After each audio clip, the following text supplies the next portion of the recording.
and that's something he's going to focus on here. And what was so funny, what the offensive coordinator say right off the top? He's got great footwork. Love his footwork. So this guy is never satisfied. Hey, let's go! White, 90! Throwing on first down. Blackwell.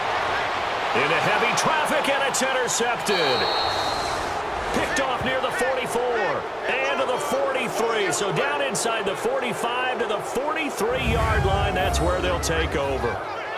Well, partner, that was not a good omen right there. The very first play from scrimmage, and you just want to give yourself a nice, simple throw and hopefully get yourself into a rhythm. That is the last thing you're expecting. And now you put your defense in a tough spot right from the word go. And San Francisco gets set to go here.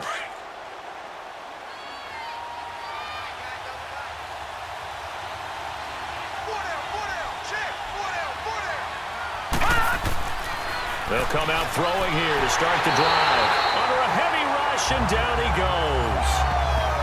So let's take a look here at the key inactives. And, Charles, I guess you get this late in the year, you expect to see some guys populating on this list. You're exactly right. No one's happy about it, but it really shouldn't be a surprise.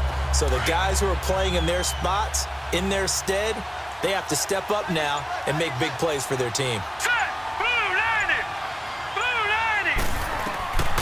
Now they'll throw here out of the gun. And caught by Curley.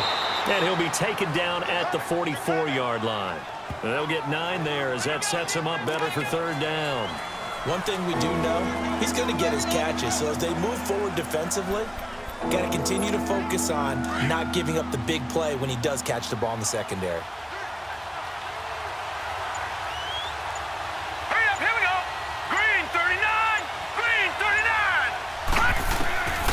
They'll drop the throw. He's going to float this one deep right side. And a shot taken on third down, unsuccessful. Fourth down now. Well, that certainly looked like something that they discussed all week in practice getting ready for this one. Take the big shot right out of the gate. At worst, you'll open up the defense a little bit, loosen them up, have them back on their heels.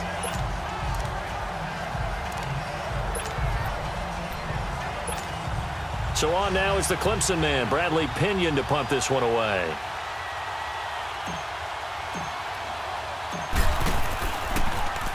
He only punted twice in the win last week as he gets this one away.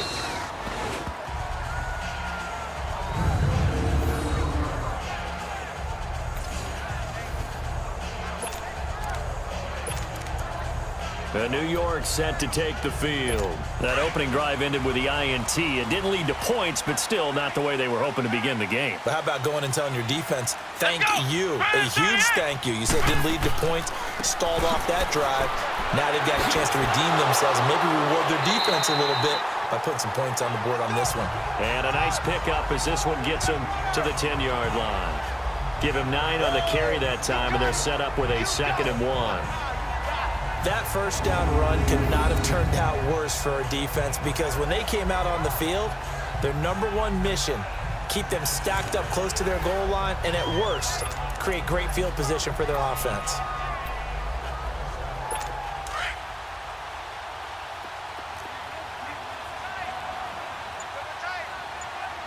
Here we go! Grand 38! To throw on 2nd down. Blackwell. He finds his target, Beckham. And he'll get it up a little shy of the 15. They'll spot him down at the 14-yard line. The numbers for Beckham in last week's effort. 6 catches, 98 yards, 2 shy of 100. Having a nice season. Number 8 in the league in receiving yards. And not just making his team happy, but anyone who's picked him in fantasy football. On 1st and 10, Blackwell. And his throw here is incomplete.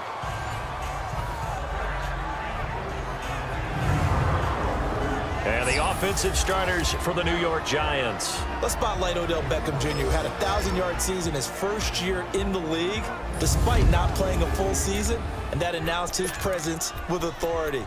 How about this? The former cover athlete from Madden NFL 16, he's done nothing but pile up 1,000-yard seasons since. Let's go! What? Throwing again.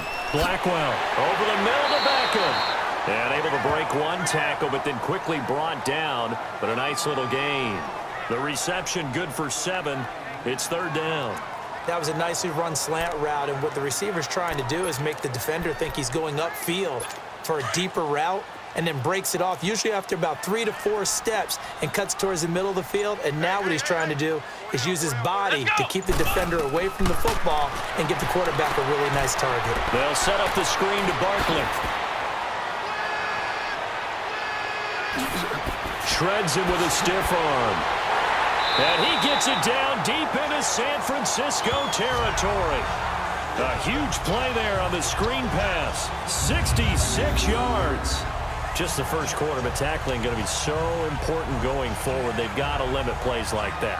And that's something when you see it happen early in the game and they don't get him on the ground, you can always tell that they were concerned about it going in. Because I can just tell you from my days, I remember being in college and worrying all off-season about our season open opponent, and they had a receiver that could shake and bake with the best of them. I tackled him on the first pass of the game, and the relief was incredible. Ended up having a pretty decent ball game.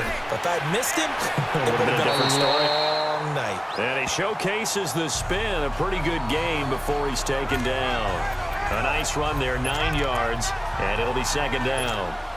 Pretty effective run there, and now they can start to smell that end zone. Pound the rock. Make sure you use your O-line to set the tone of dominance and physicality, and pound the... And that is caught. He's got it for a giant touchdown. As his guys are in for 6. And the Giants are going to take a first quarter lead. Good bounce back drive right there through the pick on drive number 1. Drive number 2 leads them right down the field into the end zone. Agree totally. Excellent bounce back. Tremendous poise. Confidence never lost. And obviously he transmitted that to his teammates as well. What a really nice drive. Now the extra point.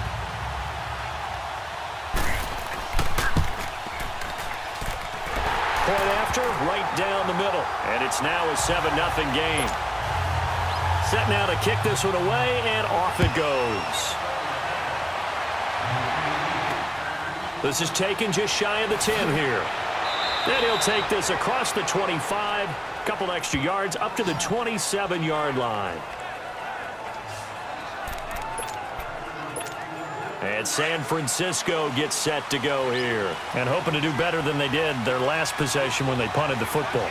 Appeal to the vanity of your offensive line. Tell them that they control your fate. Leverage guys. Win the line of scrimmage. If you do that, you start to win first down. You win second down. And guess what? You start accumulating first downs. And that's what they need in order to not punt the ball again. Well, clearly one of his advantages as a passer is his height. Sit back in the pocket, fired over the middle. That makes things tougher defensively, doesn't it? It really does, because your goal is to move the quarterback off his initial spot when he gets his drop back completed. But when you have that type of height, he can stay in there if he's willing to take the hits and just fire over the top, which saves him time and actually completes a play a little bit quicker than it normally does for a quarterback that has to slide and find open space to throw. And he'll get this up past the 45 to the 47. A good run there on first down, and it'll leave them with a 2nd and 2. Charles, they won last week despite him not running the ball well. They told us need to get him going. Runs like that help. And they talked to us about leaning on him because, as you noted, last week they didn't have to. Still won the ball game. They leaned on other people to give them the yardage that they needed, but they really want him to be that guy, and that's what they're doing early in this game. Now let's go. Green 39. Green 39. Out of the gun. They'll look to throw. Over the middle. That's caught by Scott. And he'll be brought down at the 45-yard line. His first catch, good for 8 and a first down. This has to go down as one of the simpler routes in the playbook, but oh so effective. Nice completion there. Keeps the sticks moving. Blue 90. Blue 90. They'll run it now out of the gun. And he takes it down to the 40 with a pickup of 4. I call that play a success. A nice inside run sets up a very manageable second down, a very solid gain on that play.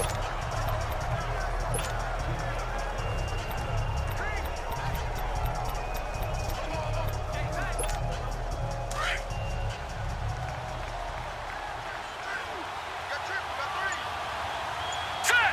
Blue 90. Blue 90.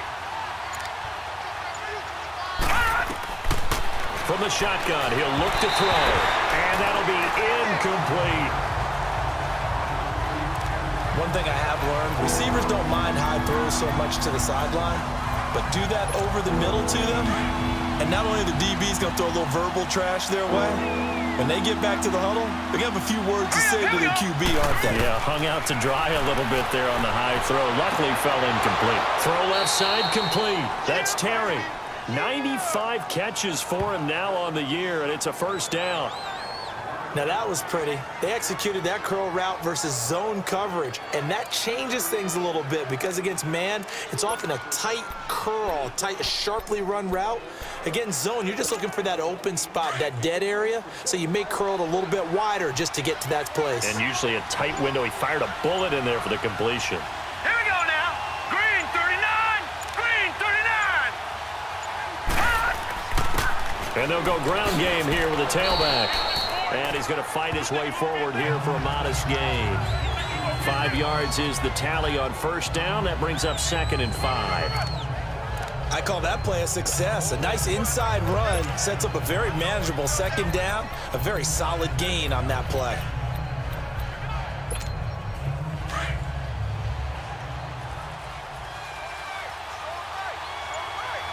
All right, here we go. 319. 319. Now a shotgun snap as they'll look to throw. And a little floater there, but it'll wind up incomplete, falling to the ground. Didn't have a receiver open downfield as it turned out. Couldn't even find his outlet man because of the coverage. It was way too tight. Unable to find anyone All right, here we open. go. Boom, 90. Out of the gun now on third down. Got his man complete over the middle. It's Scott. And he takes it down to the 10-yard line. They're able to convert on third down, and that sets up a 1st and goal. Slant route's effective no matter who's running the route and catching the ball. But when you have a receiver of that stature, you have to be a little bit more precise throwing it. You don't have the same catch radius with the bigger targets. 49ers with their first trip to the red zone thus far. They've got a 1st and goal from the 10-yard line. Hurry up, here we go. Green 39. Green 39. Here's the first carry for Bo Scarborough. And they're going to get him down, but not before a pretty good run right there. It's a good pickup of 7 yards, and now they're looking at 2nd and goal. Well, that run right there was an offensive line coach's dream, wasn't it? Guys picked up all of their assignments, created a nice gap for the running back to get through, pick up 7 yards. Yeah, he's probably chortling on the headset right now saying, we got it going, boys. Let's keep it going. Play clock down to 3, and we're going to get a timeout here. They'll have 2 remaining as we step aside here in this first quarter.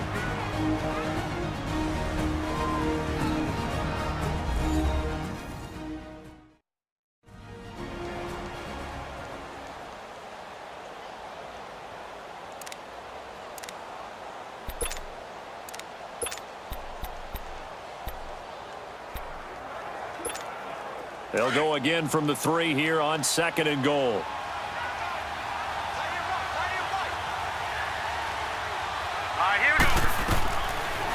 He'll look to throw. And he just chucked that one out of bounds, out of everyone's reach. Maybe a wise call not to take a sack in this part of the field. It brings up 3rd down.